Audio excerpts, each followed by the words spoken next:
बहुत समय पहले एक नदी के तट पर बसा एक सुंदर गांव था, गोकुलपुर। एक तरफ शांत बहती नदी थी और दूसरी तरफ घने जंगल।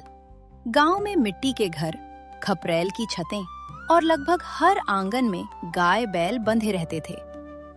इसी गोकुलपुर गांव में एक ग्वाला रहता था, देव प्रसाद। देव प्रसाद का परिवार छोटा लेकिन बहुत खुशहाल था। उनकी पत्नी का नाम कमला था। उनका एक बेटा था अर्जुन और एक छोटी बेटी थी गुड़िया। लेकिन देव प्रसाद की जिंदगी में एक बड़ी परेशानी भी थी। उनके 3 भाई जगत, नंदू और रघु थे। सभी भाइयों का बंटवारा हो चुका था और खेत भी बराबर बराबर बांट दिए गए थे। लेकिन देव प्रसाद के हिस्से में कम खेत आए थे। सबसे छोटा होने की वजह से देव प्रसाद कुछ कह नहीं पाए। उन तीनों के परिवार बड़े थे और उनके पास बहुत सारी गायें और बैल भी थे, जबकि देव प्रसाद के पास केवल 2 गायें थीं और एक भी बैल नहीं था। बैल न होने की वजह से देव प्रसाद को खेती करने में बहुत परेशानी होती थी। उन्हें मजबूरी में अपने भाइयों के पास बैल मांगने जाना पड़ता था और जब भी वह बैल मांगने जाते तो उन्हें कई तरह के ताने और कटु वचन सुनने पड़ते थे। देव प्रसाद, ये तो तुम्हारी हर बार की आदत हो गई है कि तुम मेरे पास बैल लेने आ जाते हो। तुम्हें पता भी है कि बैलों को कितना चारा पानी देना पड़ता है और तुम हो कि बस मुंह उठाकर आ जाते हो और बैल मांगने लगते हो। भाई साहब, आपको तो पता है कि बंटवारे के बाद मेरे हिस्से में सिर्फ 2 गाय ही आई हैं और मुझे खेत जोतने के लिए बैलों की जरूरत पड़ती है, तो मैं आपके अलावा किसके पास जाऊं? अच्छा, तो बैलों की सेवा हम करें और उनसे मजदूरी कराकर खेत तुम जोतो। ऊपर से चारा पानी भी हमारा लगे और फायदा सारा तुम्हारा हो। क्या हमें बिल्कुल बेवकूफ समझ रखा है तुमने? देव प्रसाद फिर भी कुछ नहीं कहते थे। वह हमेशा यही सोचते थे कि आखिर वे मेरे अपने भाई ही तो है। देखिए जी, मुझे बिल्कुल अच्छा नहीं लगता कि जब आप उनके घर बैल मांगने जाते हो तो वे आपको इसी तरह के ताने सुनाते हैं। अरे भाग्यवान, ऐसा क्यों सोचती हो? चाहे कुछ भी हो, आखिर वे मेरे अपने भाई ही तो हैं। मैं उनकी बातों का बुरा नहीं मानता। मैं आपसे एक बात कहूँ? हाँ बोलो भाग्यवान। आप भी एक जोड़ी बैल खरीद लीजिए, फिर आपको किसी के आगे हाथ फैलाने की जरूरत नहीं होगी और ना ही बेवजह ताने सुनने पड़ेंगे। लेकिन भाग्यवान, एक बैल ही 8-10 हजार में आता है और जोड़ी बैल खरीदने में तो बहुत पैसा लगेगा। पैसा चाहे जितना लगे, लेकिन हमारे घर में भी एक जोड़ी बैल होना चाहिए। इसके लिए तो खेत गिरवी रखना पड़ेगा। कोई बात नहीं, जब हमारे अपने बैल हो जाएंगे तो हम मेहनत करके धीरे धीरे खेत भी छुड़ा लेंगे। अर्जुन भी वहाँ आता है और उसे अम्मा की बातें सही लगती हैं, इसलिए वह भी चाहता है कि हमारे घर पर बैल हों। बापूजी, अम्मा बिल्कुल ठीक कह रही है। अगर हमारे पास अपने बैल होंगे तो हमें किसी के सामने हाथ नहीं फैलाना पड़ेगा। अच्छा ठीक है, अब तुम दोनों इतना कह रहे हो तो बैल खरीद लिया जाए। देव प्रसाद अपने बेटे और पत्नी की बातें सुनकर मना नहीं कर पाए। आखिरकार उन्होंने बैल खरीदने का फैसला कर लिया। अगले दिन देव प्रसाद सीधे सेठ घनश्याम के पास पहुंचे। कैसे हो देव प्रसाद? कहो, कैसे आना हुआ? मैं ठीक हूँ सेठ जी। मैं आपसे कुछ पैसे उधार लेने आया हूँ। इसके बदले में आप मेरा खेत गिरवी रख लीजिए। अच्छा देव प्रसाद, तुम्हारे पास पहले से ही खेत कम है और तुम अपना खेत गिरवी रखना चाहते हो। अगर आगे ये भी खेत गिरवी रख दोगे तो तुम क्या कमाओगे और क्या खाओगे? क्या करूं सेठ जी, मजबूरी है। पैसे उधार लेकर बैल खरीद लूंगा और फिर उससे खेत की जुताई करके पैसे कमाऊंगा और खेत छुड़वा लूंगा। ठीक है देव प्रसाद, मैं खेत के बदले तुम्हें पैसे दे रहा हूँ, लेकिन समय पर लौटा देना। देव प्रसाद अपना 1 बीघा खेत गिरवी रख देते हैं और इसके बदले उन्हें 20,000 रुपए मिलते हैं। इस तरह उन्होंने मजबूरी में अपने खेत को गिरवी रखकर पैसे लेकर बैल खरीदने का इंतजाम किया। देव प्रसाद उन पैसों से बाजार गए और वहां से एक सुंदर जोड़ी बैल खरीदकर घर की ओर लौट आए। देव प्रसाद बैलों की जोड़ी खरीदकर बड़े ही खुश मन से अपने घर की ओर लौट रहे थे।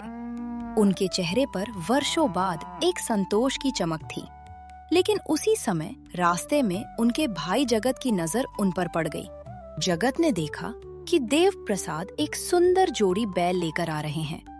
यह देखकर उसके मन में तुरंत जलन की आग भड़क उठी।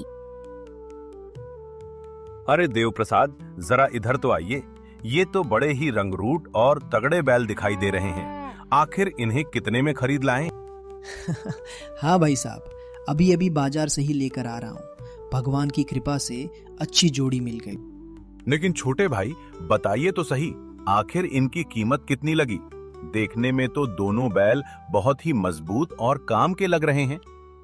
भाई साहब, पहले आप ही बताइए कि आपके हिसाब से इन बैलों की कीमत कितनी होनी चाहिए।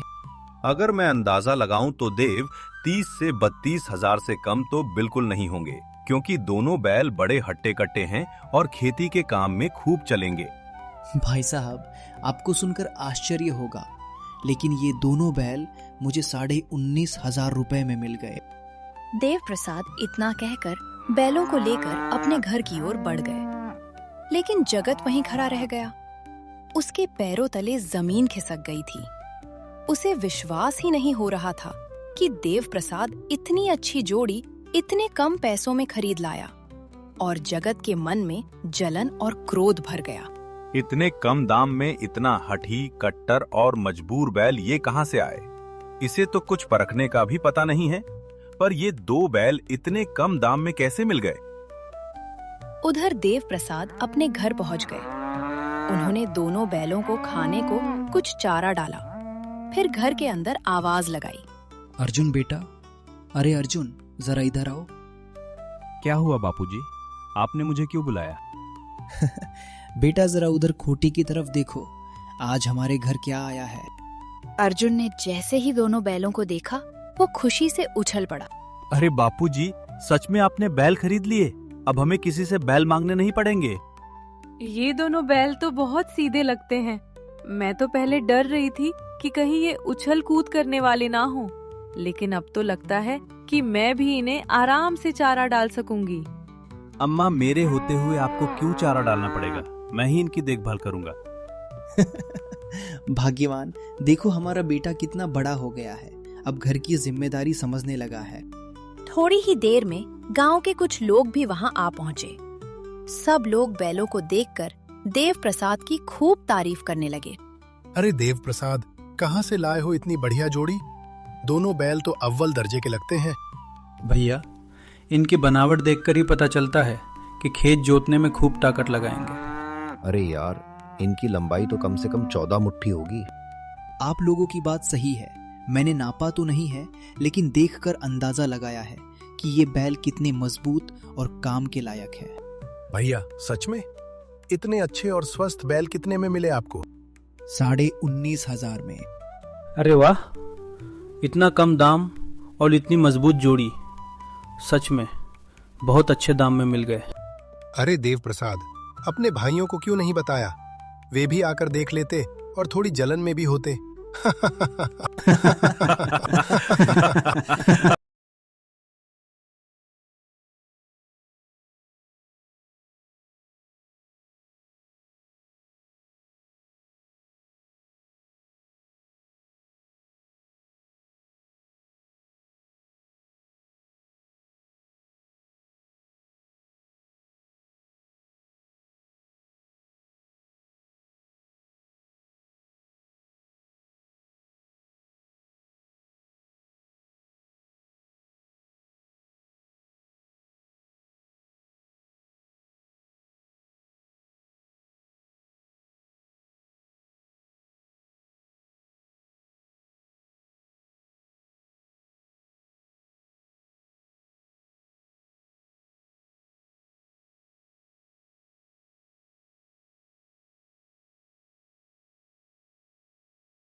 मुझे तो ये बहुत अच्छे लग रहे हैं। तीनों बैलों के पास गए और ध्यान से उन्हें देखने लगे।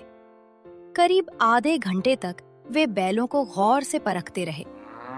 बैल सच में मजबूत और तंदुरुस्त नजर आ रहे थे, उनमें कोई कमी नहीं थी। फिर भी तीनों आपस में इशारे करने लगे और मन ही मन कोई चाल चलने की सोचने लगे। कितने में पड़े ये बैल? देखने में तो ठीक लग रहे हैं, लेकिन दाम जानने की बड़ी उत्सुकता है। 19,500 में लिए हैं भैया। बड़ी मुश्किल से पैसे जुटा पाए, तब जाकर ये बैल घर आए हैं। अरे बाप रे, इतने महंगे? देव प्रसाद, तुमको तो थोड़ा संभल कर लेना चाहिए था। मुझे तो ये दोनों बैल कुछ बूढ़े से लग रहे हैं, कहीं ज्यादा दिन साथ न दें।